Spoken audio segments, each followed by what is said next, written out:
तो dear students, इसके पहले वीडियो में हम लोगों ने नर जनन अंग के बारे में डीपली अध्ययन कर लिया है। उसमें हम लोगों ने नर जनन अंग क्या क्या होते हैं और उनके हर एक की क्रियाविधि क्या क्या होती है, इसके बारे में हम लोग भली भांति अच्छे से पढ़ चुके हैं। अब आज के इस वीडियो में हम पढ़ने वाले हैं मादा जनन अंग के बारे में। अब मादा जनन अंग कौन कौन से होते हैं और इनकी क्रियाविधि किस प्रकार से होती है और इसके अंदर निषेचन किस प्रकार से किया जाता है और मादा के अंदर माहवारी यानी मासिक धर्म जिसे हम पीरियड कहते हैं वह किस प्रकार से संपन्न होता है, इन सब चीज़ों के बारे में इस वीडियो में एकदम अच्छे से देसी भाषा में पढ़ने वाले हैं। तो आइए बिना देर के वीडियो को शुरू करें।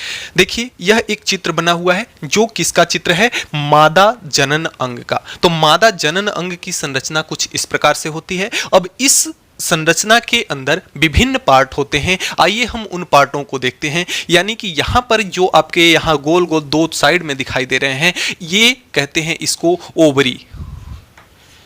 इसको क्या कहते हैं हम, ओवरी कहते हैं। हिंदी इसकी होती है अंडाणु। अब देखिए, यहाँ पे जैसे नर जनन अंग में दो वृषण होते थे, उसी प्रकार से मादा जनन अंग जो होता है उसमें दो ओवरी पाए जाते हैं जिसे हम कहते हैं अंडाणु। जिसे हम क्या कहते हैं, अंडाणु। वहाँ क्या पाया जाता था, वृषण पाया जाता था। क्या पाया जाता था, वृषण पाया जाता था। और मादा में क्या पाया जाता है, अंडाणु यानी कि ओवरी पाया जाता है। तो ये यहाँ पे क्या पाया जाता है, इस प्रकार से गुच्छेनुमा संरचना होती है। यानी कि ढेर सारे अंडे यहाँ पे भी होते हैं और ढेर सारे अंडे यहाँ पर भी होते हैं। अब देखिए, इसके आगे ये जो पतली सी एक नली टाइप की यहाँ पे दिख रही है, इस नली को हम कहते हैं फैलोपियन ट्यूब। क्या कहते हैं इसको, फैलोपियन ट्यूब कहते हैं। तो ये भी फैलोपियन ट्यूब है और यह भी एक क्या है, यहाँ पे ये जो पतली सी नली दिख रही है यह क्या है आपकी, यह भी फैलोपियन ट्यूब है, फैलोपियन ट्यूब। अब देखिए, ये ओवरी है और यह भी क्या है, ओवरी है। यानी कि हर एक मादा के अंदर कितने ओवरी पाए जाते हैं, दो ओवरी पाए जाते हैं।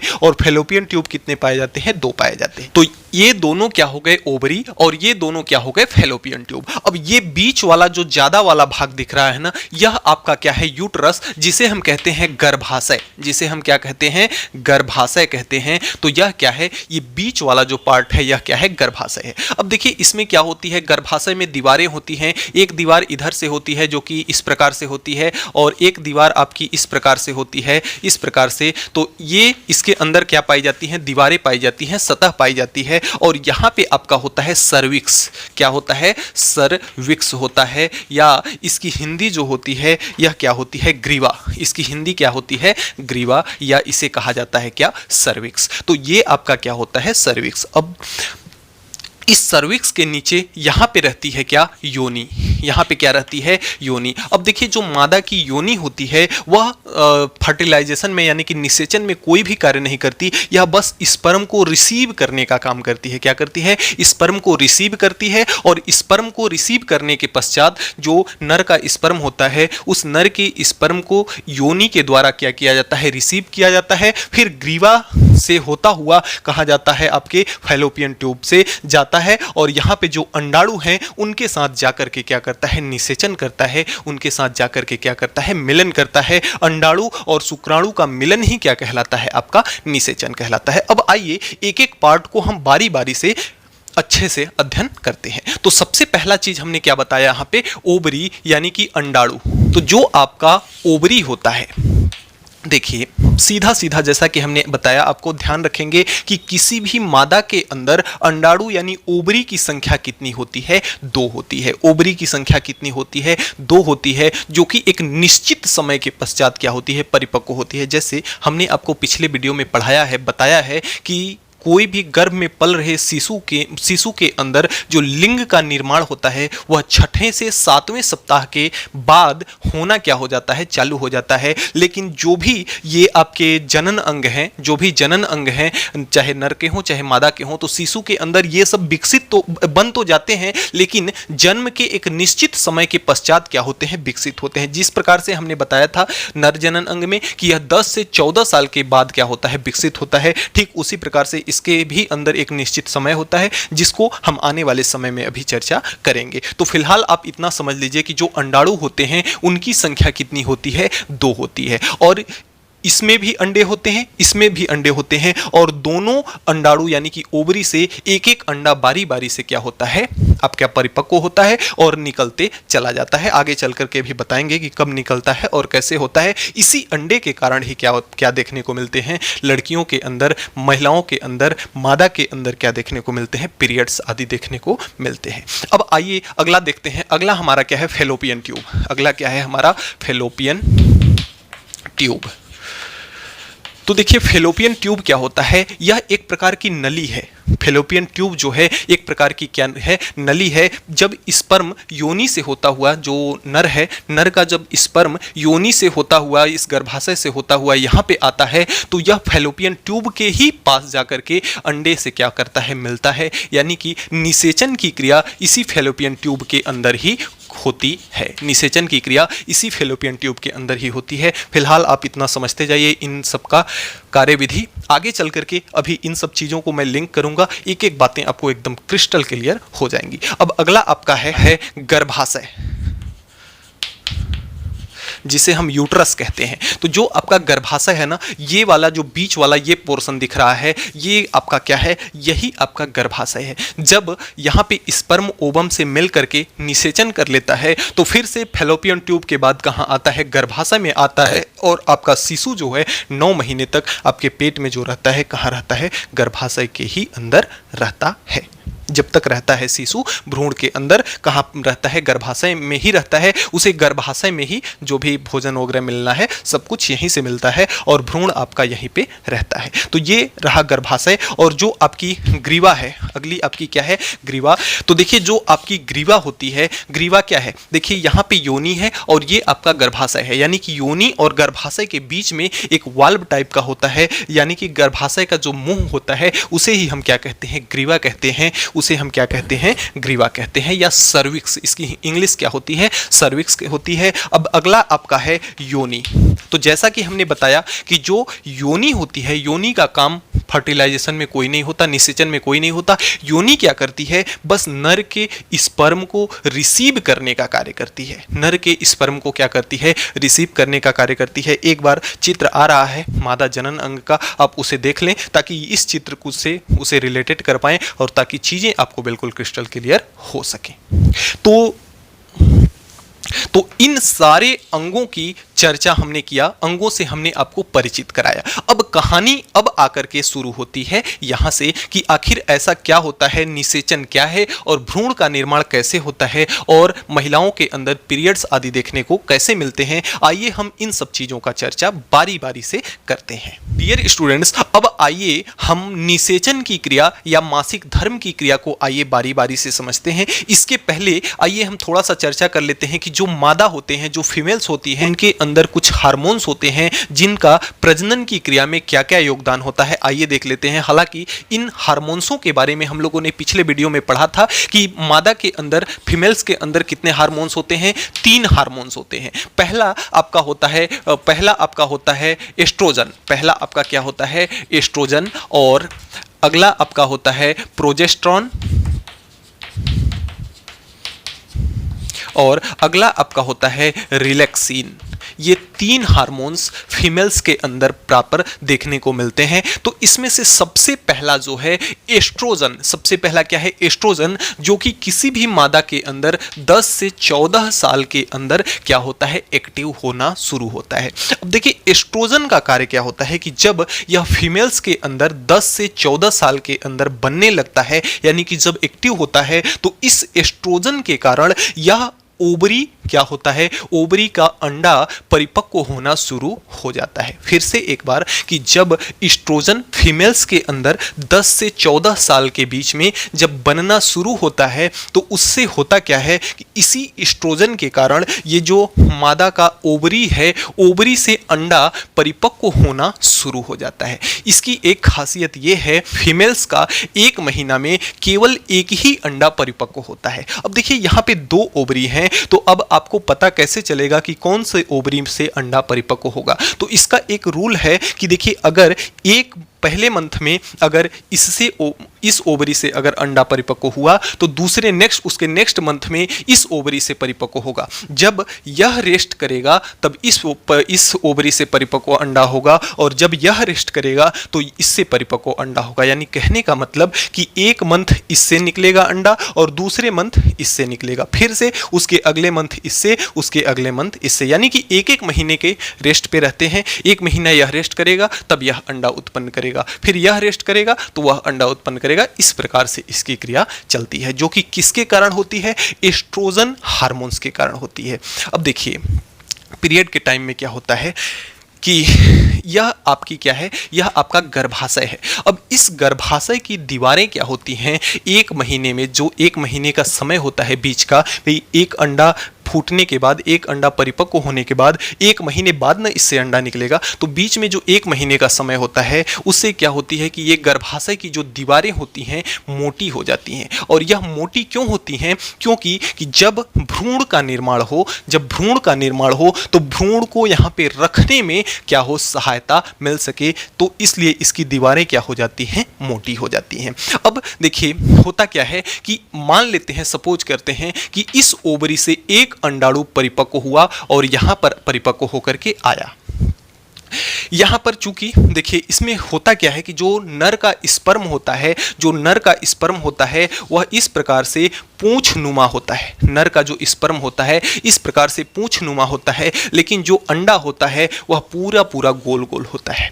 अब इस पूंछ का काम क्या है? ये नर का स्पर्म है, यह नर का स्पर्म है, यह क्या है, ओवम है, यह फीमेल का क्या है, ओवम है। अब देखिए इसमें इस पूंछ का काम क्या होता है, यह माइट्रोकांडिया होती है। यह पूंछ का काम यही होता है कि जब नर योनि में ला करके स्पर्म को छोड़ देता है तो इस पूंछ की सहायता से, इस माइट्रोकांडिया की सहायता से जो स्पर्म होता है आगे की ओर बढ़ता है। लेकिन जो ओवम होता है उसमें किसी भी प्रकार की पूंछ नहीं पाई जाती, तो इसलिए यह आगे नहीं बढ़ पाता है, यथावत फैलोपियन ट्यूब में पड़ा रह जाता है। अब होता क्या है कि जब नर का स्पर्म योनि में आया, उसके पश्चात जब गर्भाशय से होता हुआ यह स्पर्म आगे की ओर बढ़ते हैं। देखिए एक बूंद स्पर्म में ऐसा माना जाता है कि लगभग 7 लाख आपके क्या होते हैं, स्पर्म होते हैं। 7 लाख संख्या में स्पर्म होते हैं। अब समझ जाइए, लेकिन यहाँ पे इसको फर्टिलाइजेशन करने के लिए, मिलने के लिए केवल एक स्पर्म ही जरूरी है। देखिए होता यह है,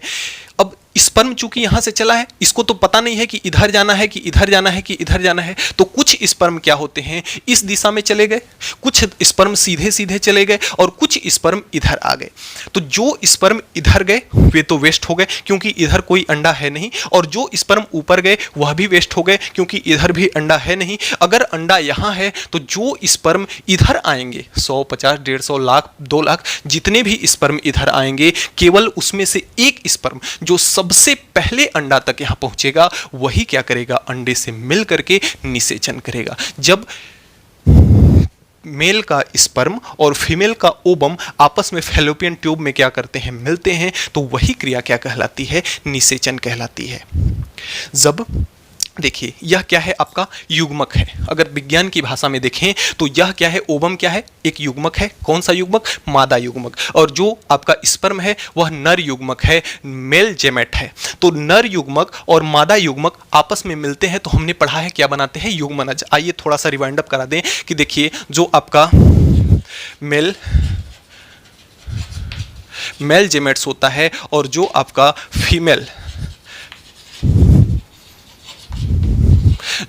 मेल जेमेट्स होता है और जो आपका फीमेल जेमेट्स होता है, ये दोनों जब आपस में क्या करते हैं, मिलते हैं, तो जो मिलने के बाद जो कोशिका बनती है उसे हम क्या कहते हैं, जाइगोट कहते हैं। उसे हम क्या कहते हैं, जाइगोट कहते हैं, यानी युग्मनज कहते हैं। यह क्या है, युग्मक है, युग्मक है।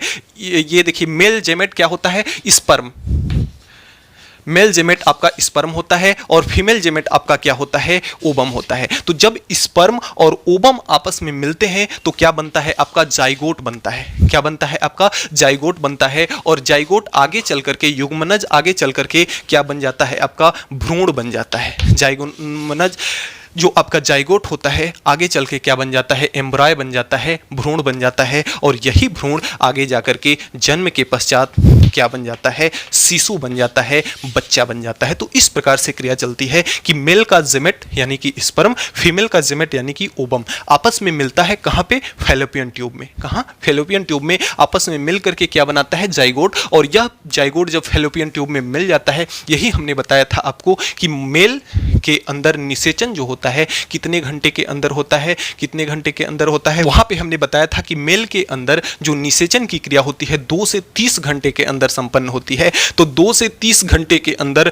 इसके अंदर क्या होता है, निषेचन होता है, यानी कि जाइगोट बनता है। 30 घंटे के पश्चात, ज्यादा से ज्यादा 30 घंटे के पश्चात फिर यह क्या हो जाता है, इसकी निषेचन क्रिया पूरी हो जाती है, जाइगोट बन जाता है, इन दोनों का मिलन हो जाता है। फिर कहां आ जाते हैं ये दोनों, यहां पे गर्भाशय में आ जाते हैं। किस रूप में, भ्रूण के रूप में। और यहीं पे गर्भाशय में क्या होता है, इसका विकास होना धीरे धीरे शुरू हो जाता है, बच्चा बढ़ना यहाँ पर धीरे धीरे क्या हो जाता है, शुरू हो जाता है। अब देखिए कहानी, आइए देखते हैं पीरियड की कहानी क्या है। पीरियड की कहानी कुछ इस प्रकार से है कि यहाँ पे देखिए हर एक महीने में अंडा तो निकलता है, एक महीने में अंडा निकला और ये दीवारें क्या हो गई, मोटी हो गई। अब अंडा यहाँ पर आकर के क्या करता है, स्पर्म का वेट करता है। अब अगर इसको स्पर्म नहीं मिलता है तो अंडा यही तो जिंदगी भर इंतजार करेगा नहीं, अंडा क्या होता है, फिर से फूट जाता है। यह अंडा बड़ा होकर के फिर से क्या होता है, फूट जाता है और धीरे धीरे यह क्या करता है, बहने लगता है। और ये जो दीवारें मोटी हो गई थी, यह दीवारें क्या होती हैं, धीरे धीरे पतली होना, मतलब टूटना शुरू हो जाती हैं। इन दीवारों का क्षय होना शुरू हो जाता है, जो कि ब्लड के रूप में स्रावित होता है, जिसे हम पीरियड्स के नाम से जानते हैं। तो हर एक महीना में यही क्रिया होती है कि अंडा हर महीने में बना, एक महीने यहाँ से, एक महीने यहाँ से। अगर इसको स्पर्म मिला तब तो यह क्या कर लेगा, जाइगोट बना लेगा, भ्रूण बना लेगा, फिर शिशु को जन्म दे देगा। लेकिन अगर इसको स्पर्म नहीं मिल पाता है तो अंडा क्या होता है, फूट जाता है। और यह अंडा क्या करता है,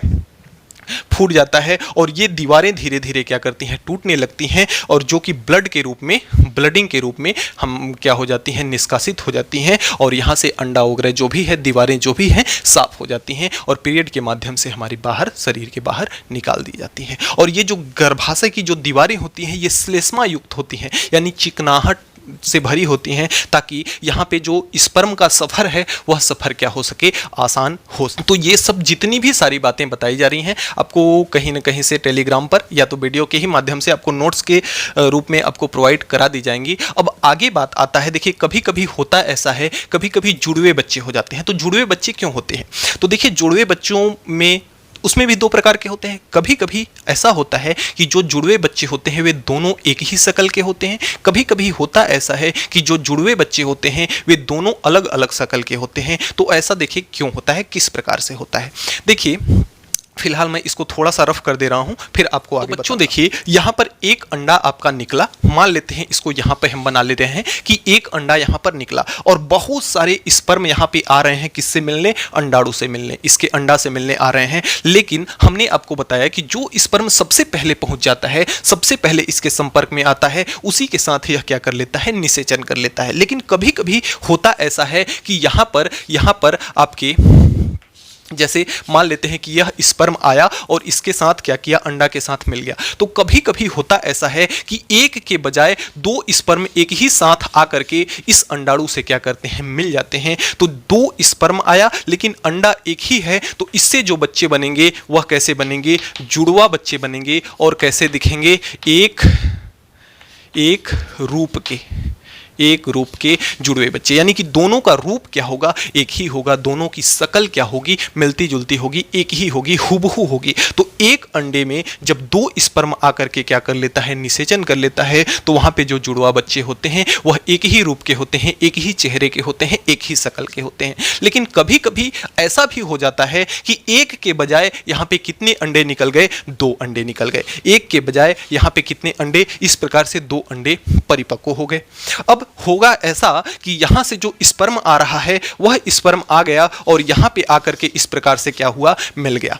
अब यहां पर यह एक ही स्पर्म दोनों अंडों से निषेचित कर दिया, तो यहां भी आपके निषेचन कर लिया, तो यहां भी आपके कैसे बच्चे होंगे, जुड़वा बच्चे होंगे। लेकिन ये बच्चे अलग अलग रूप के होंगे। बच्चे कैसे होंगे, अलग अलग रूप के होंगे। तो जुड़वों की कहानी यह है कि अगर एक ओवम के साथ अगर 2 स्पर्म आ जाते हैं तो जुड़वा बच्चे होंगे एक रूप रूप के, और अगर दो अंडाणु है और एक स्पर्म आकर के उससे निषेचन करता है तो वह जुड़वे बच्चे होंगे, लेकिन अलग अलग रूप के होंगे, क्योंकि अंडा दोनों का क्या है, अलग अलग है, इसलिए दोनों क्या होंगे, अलग अलग रूप के होंगे। तो इस प्रकार से आपके जुड़वे बच्चे होते हैं। देखिए बच्चों, हमने आपको क्या क्या बताया कि जो आपका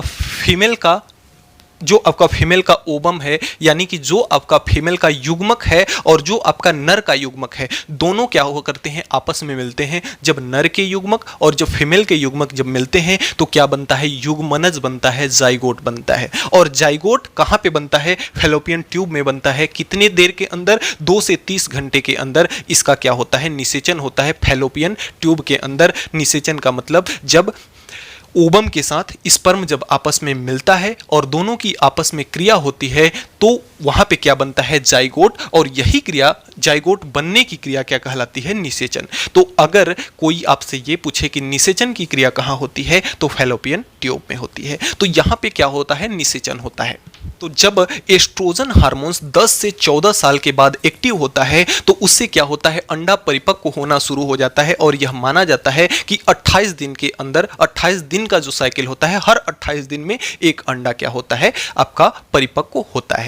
अब देखिए होता क्या है कि जो महिलाओं का पीरियड आता है, यह गर्भाशय की जो दीवारें होती हैं इसमें एक प्रकार की झिल्ली बनने लगती है, यानी कि यह गर्भाशय की दीवारें मोटी होने लगती हैं। और यह मोटी होने के साथ साथ यह श्लेष्मा युक्त होती हैं, जो कि स्पर्म के सफर को क्या करती हैं, आसान बनाती हैं। अब देखिए होता यह है कि यहाँ से एक अंडाणु निकला, 28 दिन जब पूरा हुआ तो एक अंडाणु यहां से निकला और यह अंडाणु फैलोपियन ट्यूब में क्या करता है, स्पर्म का वेट करता है। एक निश्चित समय के बाद जब इसको स्पर्म नहीं मिलता है तो यह निषेचन कर नहीं पाता है, जाइगोट बना नहीं पाता है, तो यह क्या करता है, अंडा फूट जाता है। और जब यह अंडा फूट जाता है और चूंकि इसके अंदर निषेचन हुआ नहीं, तो इस अंडे के फूटने के पश्चात ये जो दीवारें हैं यह भी क्या होती हैं, धीरे धीरे इन दीवारों का भी क्षरण होना शुरू हो जाता है, जो कि ब्लडिंग के रूप में बाहर स्रावित कर दिया जाता है, जो कि ब्लडिंग के रूप में, पीरियड्स के रूप में बाहर क्या कर दिया जाता है, स्रावित कर दिया जाता है।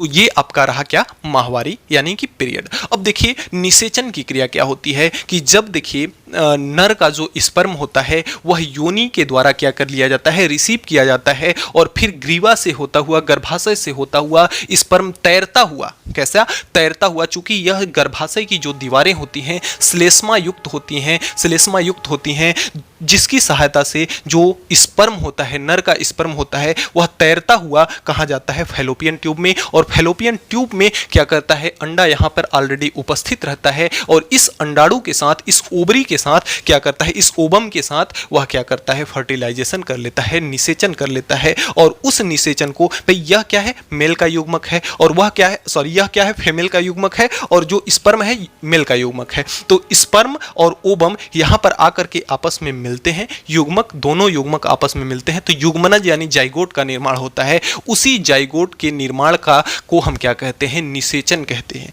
तो यहाँ पे निषेचन की क्रिया होती है फैलोपियन ट्यूब में, जो कि 2 से 30 घंटे के अंदर होती है। तत्पश्चात कहाँ चली जाती है, गर्भाशय में चली जाती है। फिर से गर्भाशय के अंदर 9 महीने तक आपका शिशु पलता है, वहीं से उसको खाना पीना, गर्भाशय, इसको गर्भनाल से, जो आपका शिशु है, शिशु को भोजन कहाँ से मिलता है, गर्भनाल से, जो जिसे हम नाभि के नाम से जानते हैं, शुद्ध देसी में अगर कहें तो नाभि जो होती है उसे हम कहते हैं गर्भनाल। तो जो शिशु को भोजन इत्यादि की मात्रा जो मिलती है, कहाँ से मिलती है, गर्भनाल से। अब देखिए मोस्ट इंपॉर्टेंट बात, अगला आपका आता है प्रोजेस्टेरॉन। हमने आपको बताया कि एस्ट्रोजन हार्मोन्स क्या करता है, पीरियड्स आदि का नियंत्रण करता है। पीरियड्स में देखिए बहुत लोगों को ऐसा भी होता है कि बहुत ज़्यादा दर्द भी होता है, किसी किसी को दर्द नहीं भी होता है, तो एस्ट्रोजन की कमी से ये सब सारी समस्याएं आती हैं। एस्ट्रोजन का ही कार्य क्या है, इसके अंडाणु को परिपक्व करना।